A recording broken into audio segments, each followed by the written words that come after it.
जय श्री राम करें जगह viewers, this is mega Bansal और आज हम बात करने वाले हैं इटर्नल लव के एपिसोड 29 की। So let's get started.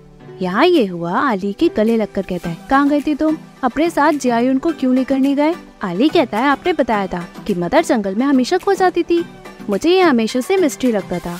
मैं अकेले ही चला गया। ऑफ कोर्स मैं भी रास्ता भूल गया। फादर, मुझे स्नेक मॉन्स्टर नुकसान पहुँचाने ही वाला था। लकीली इन्होंने मुझे बचा लिया। यह हुआ लड़की को देखकर। आली से कहता है, अगली बार अकेले तो मत जाना।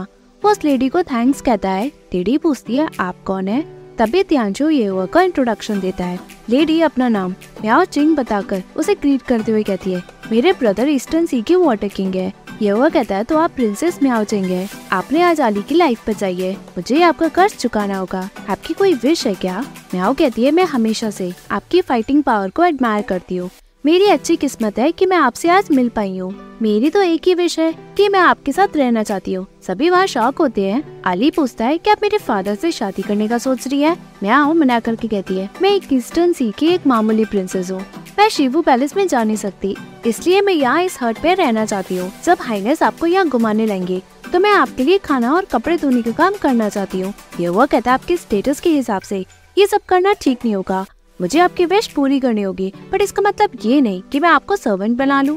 म्याओ कहती है, यही मेरी विश है, आप प्लीज ऐसे पूरी करें। आली कहता है, फादर। तभी ये हुआ कहता है, प्रिंसेस क्या आपकी यही विश है? म्याओ एग्री करती है। ये हुआ बताता है, हम 10 दिन यहाँ रुकेंगे। आपके पास 10 ही दिन है, उसके बाद आप यहाँ से चली जाएंगी। जैसे ही ये हुआ अंदर जाता है, म्याओ उसे रोक कर कहती है, मैं आपकी बात जरूर मानूंगी। अंदर आकर आली कहता है, फादर मुझे वो बिल्कुल पसंद नहीं आई। उसे यहाँ रुकने मत दो। वो आपसे आपकी मदर की पोजीशन लेना चाहती है। ये हुआ कहता है, बस करो। प्रिंसेस म्याओ चिंग ने तुम्हारी लाइफ बचाई है और मैंने उन्हें प्रॉमिस किया है कि मैं उनकी विश पूरी करूंगा। मैं अपनी बात से मुकर नहीं सकता। तभी आली बाईशान की पोर्ट्रेट के पास जाकर कहता है, फादर आपने तो कहा था कि मदर वापस जरूर आएंगी। अगर आप ऐसा करोगे तो मदर जब वापस आएंगी तो वो बहुत गुस्सा करेंगी। ये वो कहता है, इनफ। वो दुखी मन से कहता है, आली तुम्हारी मदर अब वापस नहीं आने वाली। आली पूछता है, क्यों?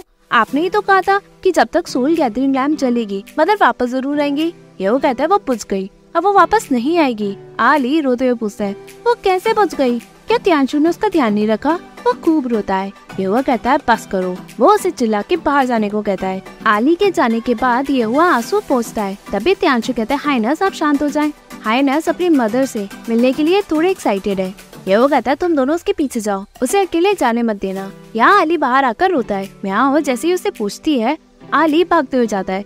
तभी म्याओ पूछती है, क्या हुआ? त्यांशु बताता है, उसकी बहस हो गई क्राउन प्रिंस से। बेहतर होगा कि आप अंदर न जाएं।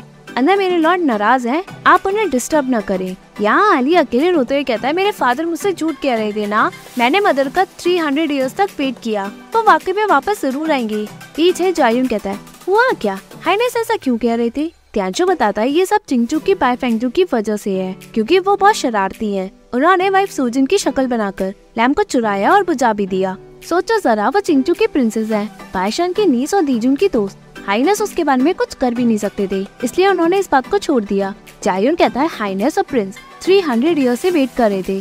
त्यांशु कहता है, तो क्या लैम्प हम शक्ल ही तो बना सकता था, पर रियल वाली होती भी नहीं। वो बुझ गई, ये अलग ही ब्लेसिंग है। यहाँ बाईशान के पास आकर फेंगजू बताती है, मैंने लैम्प वापस कर दिया। बाईशान पूछती, क्या सेलेस्टियल टाइम ने तुम्हें ब्लेम किया?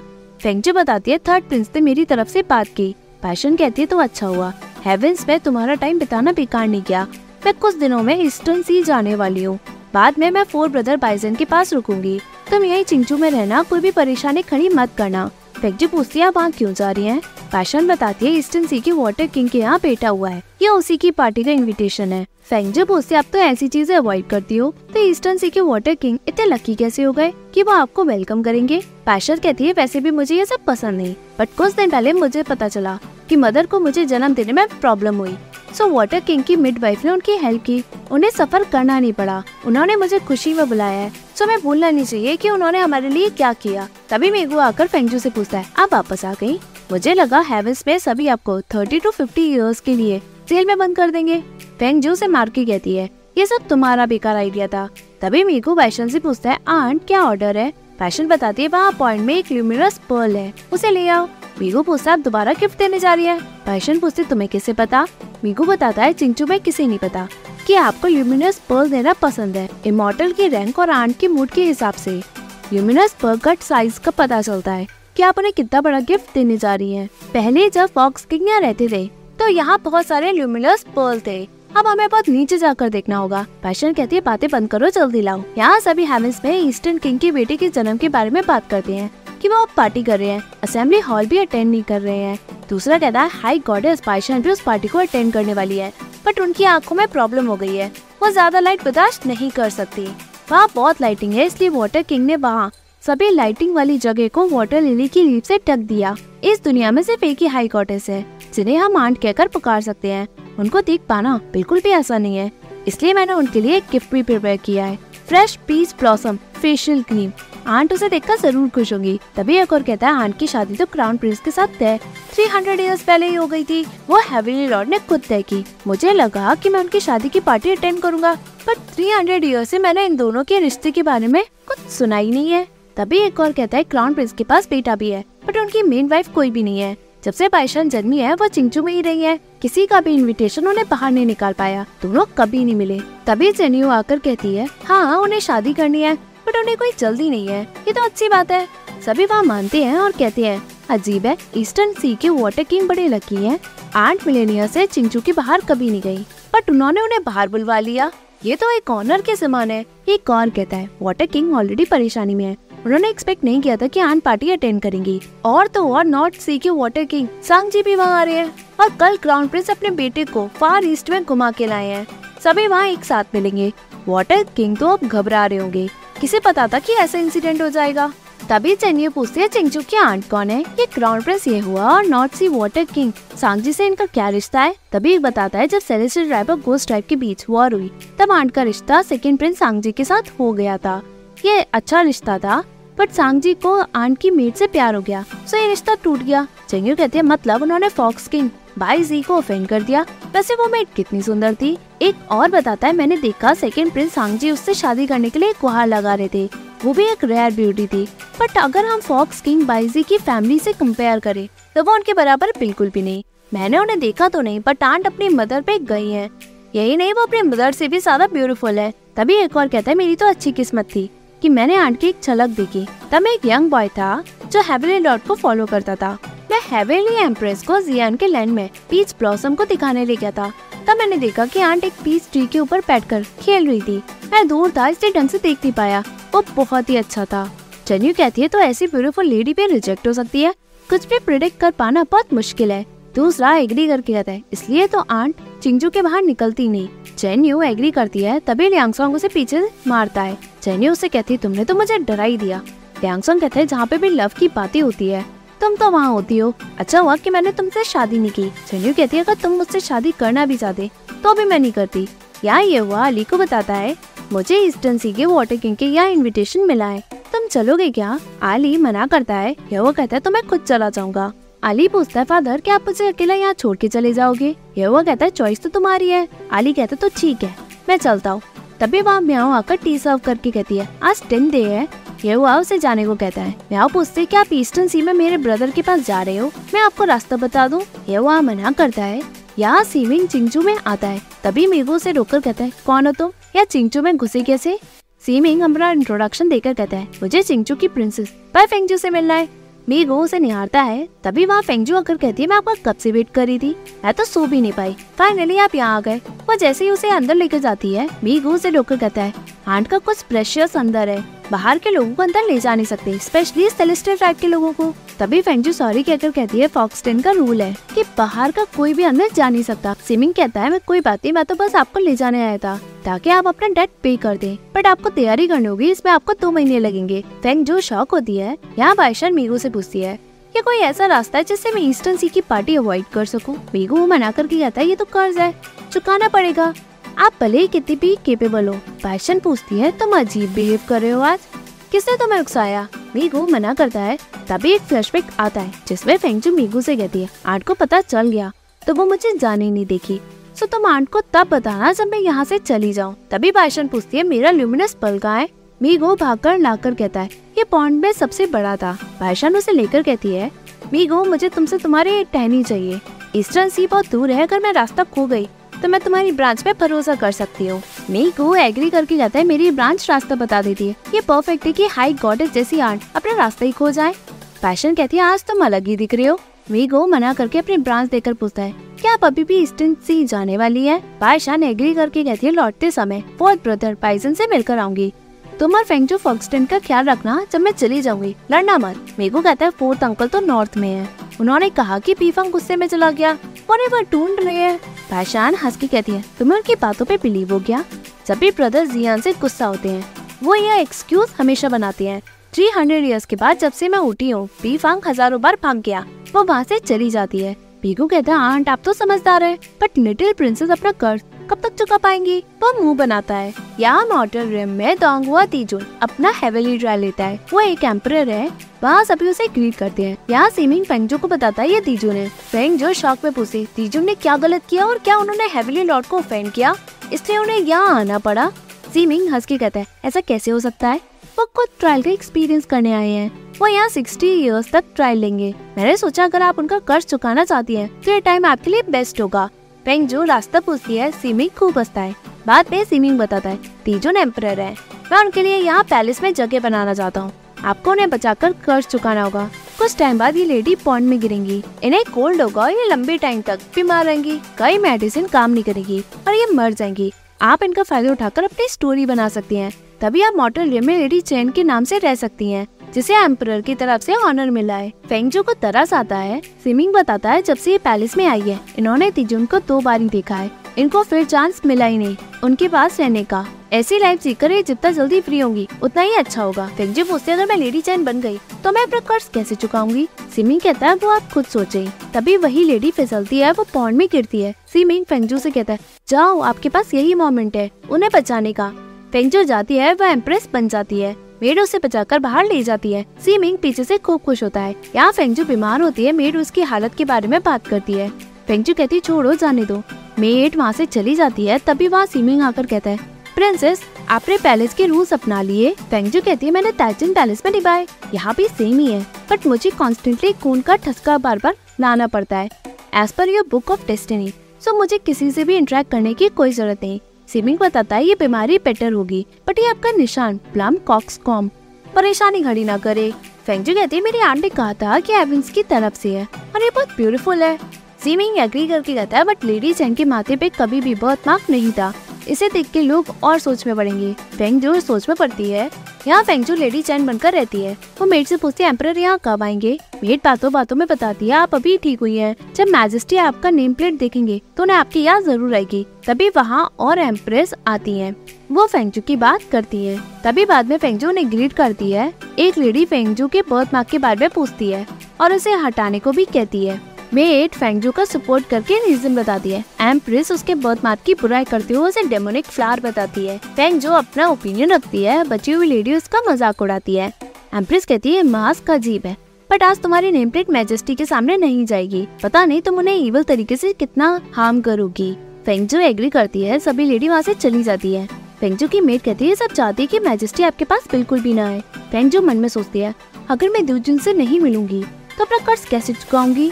मैंने स्टोरी में पढ़ा था कि एक इंसिडेंट से एम्परर अपने लव की तरफ खींचे चले आएंगे, जितना नीचे स्टेटस होगा उतना ही वो मुझे पसंद करेंगे। तभी वो मेड से कहती है मेरे लिए मेड के कपड़े तैयार करो। यहाँ फेंगजू मेड के कपड़े पहन के दूर से दीजुन को निहार के सोचती है पता नहीं इनका यहाँ का नेचर कैसा होगा, क्या अब भी वो मुझसे वैसे मिलेंगे या फिर मैं उनसे क्या कहूँ जिससे मैं उन्हें याद आ जाऊँ। मैं सेलेस्टियल पैलेस जैसे बिल्कुल भी नहीं लग रही, मुझे अच्छे से रहना होगा, यानी चिंटू की प्रिंसेस। तभी एम्परर बाहर निकलता है। फेंगजू झुकती है। तभी वहाँ एम्प्रेस आकर तीजुन से पूछती है आप कहाँ जा रहे हैं? तीजुन बताकर जाता है।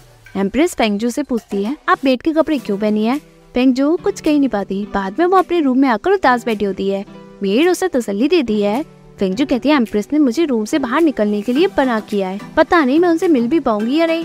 वो खूब उदास होती है। यहाँ सांगजे जियान से रिक्वेस्ट करके पीचेस मांगता है। जियान कहता है तुम्हें क्या लगता है यहाँ के पीछे कोई भी आकर ले जाएगा? सांगजे रिक्वेस्ट करके कहता है मेरी वाइफ प्रेग्नेंट है, उसका मन बहुत चल रहा है, वो बार बार मुझे पीचेस खिलाने के लिए कह रही थी। पूरे दुनिया में पीचेस इस वक्त हर जगह है, बट उसे जो पीचेस चाहिए वो हेवेंस और अर्थ के अलावा उसे यहीं से चाहिए। सो मैं चाहता हूँ कि आप इमॉर्टैलिटी के पीचेस मुझे दे दें, ज्यादा नहीं तो थोड़े ही दे दें। जियान कहता है तुम हिम्मत करके पूछ रही हो, तो मैं इतना कठोर नहीं बनूंगा क्योंकि तुम एक टाइम पे सेलेस्टियल ट्रैप की प्रिंस थे, बट मैं तुमसे बड़ा हूँ। सांगजी हिचकिचाता है और थैंक्स कहता है। जियान उसे चलने के लिए कहकर कहता है तुम्हें अपनी आइडेंटिटी के लिए मुझे थैंक्स कहना चाहिए। मैं कुछ पीचेस तुम्हें सिर्फ इसलिए दे रहा हूँ क्योंकि मैं तुम्हारे फादर की रिस्पेक्ट करता हूँ। यहाँ मीकू कहता है एक ही दिन में प्रिंसेस और आंट दोनों ही चली गयी। यहाँ 300 ईयर से हलचल थी, अब सन्नाटा है। बहुत दुखी होता है। तभी वहाँ शाओशिन आती है, उसकी मीट मीकू से कहती है मेरी लेडी आंट से मिलना चाहती है। मीकू कहता है तुम सालों से हजारों बार यहाँ आई हो, थकी नहीं हो अब तक? तुम तो इस बार पालकी भी लाई हो, ऐसा ड्रामा करने की क्या जरूरत है? मीट कहती है मेरी लेडी प्रेग्नेंट है, उनका ऐसा चलना ठीक नहीं। जैसे ही मीकू जाता है शाओशिन बाहर आती है। मीकू कहता है चली जाओ, वो तुमसे मिलना नहीं चाहती। वो वहाँ से चला जाता है। तभी मीट शाओशिन से कहती है भले ही पूरी दुनिया में चिंचू की पैशन हाई गॉडेस है, बट नॉट सी उससे कम भी तो नहीं, अब क्यों उनसे मिलना चाहती है? शाओशिन कहती है मैंने 300 ईयर्स पहले एक गलती की थी जो मुझे हमेशा से परेशान करता था। ये मैटर जैसे ही सॉल्व होगा तो मैं शांति से रह पाऊंगी। वेट कहती है मैं नहीं समझी, बट हमें ईस्टर्न सी की पार्टी अटेंड करनी है। शाओशिन कहती है पार्टी के बाद मैं फिर यहाँ आऊंगी। यहाँ बाईशान जियान के पास आती है। जियान बताता है कुछ दिन पहले शाओशिन और सांगजी यहाँ मेरे पीच ब्लॉसम को निहारने आए थे। शाओशिन का मन मचल रहा था तो वो सांगजी से यहाँ के पीचेस खाने की बात कर रही थी। तुम्हें तो पता ही है ये सीजन में पूरी दुनिया में वो पीचेस कहीं और नहीं मिलते सिवाय यहाँ। वो तो बेशरम की तरह मांग रहा था, मैं तो मना ही नहीं कर पाया। पैशन कहती है पीच ट्री वुड और पीचेस सब तुम्हारे हैं, मुझे एक्सप्लेन करने की कोई जरूरत नहीं। जियान कहता देखो तो तुम लाल हो रही हो, मैंने उसे कॉन्ट्रासेप्टिव पीचेस दे दिए। पैशन शॉक को दिया है। जियान कहता है क्या हुआ, तुम्हें बुरा लग रहा है? मैंने उन स्वीट कपल को कॉन्ट्रासेप्टिव पीचेस दिए। चिंता मत करो, ये बस कुछ टाइम के लिए ही है। वो डजन ऑफ मिलेनियर तक फिफ्थ जॉइन नहीं कर पाएगी, इससे उनकी खुशी में कोई कमी नहीं होगी और ना मुझे कोई शर्म आएगी। पैशन कहते हैं उनका 5वां बच्चा हो या ना हो इससे मेरा कुछ लेना देना नहीं है। जियान पूछता तो तुम क्यों इतनी परेशान हो? पैशन कहते कि सांगजी एंगेजमेंट कैंसिल नहीं करता तो जो परेशानी हुई वो ना होती। मुझे पता नहीं था कि तुम और फादर दोनों मिलकर उस रिश्ते को मानकर आ गए हो मेरे लिए। 300 ईयर्स बीत गए हैं, अब ऑकवर्ड होता जा रहा है। जियान कहता है हेवनली लॉर्ड की फैमिली मेंबर के वर्ड्स हमेशा खाली रहते हैं। वो तो मुझसे और तुम्हारे फादर से भी मिलने नहीं आए शादी की डेट फिक्स करने के लिए। ये हुआ कि साइड वाइफ सूजन है जिसे हेवनली लॉर्ड बहुत फेवर करते हैं और उनका इंपीरियल ग्रेट ग्रैंडसन भी है। उनका तुम्हारे साथ एंगेजमेंट करने के लिए इंटेंशन कम लग रहा है। अगर ऐसे ही डिले हुआ तो अच्छा नहीं होगा। अगर हेवनली लॉर्ड इस एंगेजमेंट को साइड में रखेंगे तो इस दुनिया में कोई तुमसे शादी करना भी चाहेगा तो वो कर नहीं पाएगा क्योंकि वो सेलेस्टियल राइट के खिलाफ जाना नहीं चाहेगा। पैशन कहती है अच्छी बात तो ये है कि मुझे शादी की जल्दी नहीं है। जियान कहता है ऐसा मत कहो, अगर ये और डिले होगा तो पूरी दुनिया तुम पे फिर से हंसेगी। ऐसा नहीं होना चाहिए, मुझे तुम्हारे पेरेंट्स से इसके बारे में बात करनी होगी। पैशन कहती है अकॉर्डिंग टू सीनियर उसे मुझे आंट कहकर बुलाना चाहिए और एज के हिसाब से भी मैं उसके सीनियर हूँ। मैं इतनी क्रूअल नहीं हूँ कि मैं उसे बलि का बकरा बना दूँ। जियान कहते हैं इन सब के बारे में और बात तुम मत करो, कल ईस्टर्न सी में पार्टी स्टार्ट हो रही है। कल जाने से पहले तुम यहाँ सो जाओ और तुम्हारे भाई बाइजन ने 2 वाइन के स्पेशल जार्स बनवाए हैं, वो वहाँ जेड लेक के नीचे है। जाने से पहले तुम उसे अपने ब्रदर के लिए ले जाना, ना तो तुम उसे गिराना और ना ही पीना। पैशन पूछती ऐसी कौन सी वाइन है जिसे मैं पी नहीं सकती? कितने कंजूस हो, तुम्हारी वाइन कम पड़ती है मेरे छोटे जेड फ्लास्क को पढ़ने के लिए। जियान कहता है तुम उस वाइन को बिल्कुल भी मत पीना, अगर तुमने पीनी हो तो तुम मेरे साथ चुनियान केव चलना, तुम्हें जितनी चाहिए तो वहाँ से ले लेना। वाइशान एग्री करती है। यहाँ वाइशान घर में आकर सोचती है इस स्मॉल कॉटेज में बहुत कमी है बट अभी भी ये टिका हुआ है और ये साफ और बेहतर भी है। जियान इसका अच्छे से ध्यान रखता है। वो गड़ी हुई वाइन निकालती है और खोलकर कहती है इसे आसानी से नहीं पी सकते। जिस वाइन की तुम बात कर रहे थे जो चुनियांग केव में है वो तो बस नाम की वाइन है, इसे मिस कैसे कर सकते हैं? वो पेड़ पे चढ़कर उस वाइन का मजा लेते हुए लेटकर पीती है। यहाँ ये हुआ और आली ईस्टर्न सी में पहुँचते हैं। वाटर किंग कहता है यहाँ से जियान का 10 माइल पीच ट्री वुड बिल्कुल पास में है। तभी आली पूछता है फादर क्या ये वही जगह है जहाँ हाई गॉड अब 3 रेम के मामलों में नहीं पड़ते? उनका अलग टेस्ट है क्या? युवा कहता है एज के हिसाब से वो तुम्हारे सीनियर है। आली पूछता है क्या हम अपने एंसेस्टर से मिलने जाएंगे? युवा कहता है तुम्हारे सोने का टाइम हो गया। आली कहता है तो जल्दी आना, अगर आपको हैबिट हो गई अपने कमरे में ना लौटने की तो मदर का दिल टूट जाएगा। युवा कहता है आली मैंने तुम्हें कहा था ना। तभी आली कहता है मैं समझ गया बट मैं आपकी हर बात मानूंगा ये नहीं, मुझे लगता है मदर वापस जरूर आएंगी। युवा वहाँ से चला जाता है। वाटर किंग मेड को कहता है आली को ले जाओ सुलाने के लिए। बाद में वो मेड से कहता है चेक करो वाटर लिली लीव्स लगे है भी या नहीं, आंट की आंखें वीक है, वो ज्यादा लाइट देख नहीं पाएंगी। यहाँ वाटर किंग म्याओ से पूछता है सिस्टर तुम यहाँ क्या कर रही हो? म्याओ बताती है मैं क्राउन ब्रिज को देखने आई थी। वाटर किंग पूछता तुम जानती हो उन्हें? मियाओ एग्री करके बताती है, कुछ दिन पहले मैंने इंपीरियल ग्रेट ग्रैंडसन को बचाया। सो बाय चांस मैं क्राउन प्रिंस से मिली। बाद में मैंने इस फेवर के बदले में एक रिक्वेस्ट रखी कि मैं उन्हें 10 डेज तक सर्व करूं। वाटर किंग कहता है ये तो अजीब हुआ, पर सिस्टर क्या तुम क्राउन प्रिंस को पसंद करती हो? मियाओ एग्री करती है। वाटर किंग कहता है सोच लो जरा, शिवो पैलेस में रहना आसान नहीं होगा। उनकी मेन वाइफ चिंगचू की बादशाह होगी, साइड वाइफ सूजन जिसे हेवनली लॉर्ड पर फेवर करते हैं। इन दोनों के होते शिवो पैलेस में तुम्हारी जगह हो भी नहीं सकती। मियाओ कहती है क्राउन प्रिंस आने वाले टाइम में हेवनली लॉर्ड की पोजीशन लेंगे, तो ऐसा कैसे हो सकता है कि वहाँ अब 2 वुमेन हो? वैसे भी मुझे तो क्राउन प्रिंस के साथ ही रहने हैं, भले ही मैं मेड बन के रहूं। वाटर किंग पूछता तुमने डिसाइड कर लिया? मियाओ एग्री करती है। वाटर किंग कहता है मैंने पहले सुना था जब मर्मेड क्लैन के साथ लड़ाई हुई चांग सी में, तो प्रिंसेस ल्यूशु क्राउन प्रिंस को देखते ही उनसे प्यार कर बैठी। उन्हें तक क्राउन प्रिंस के करीब जाने का मौका नहीं मिला।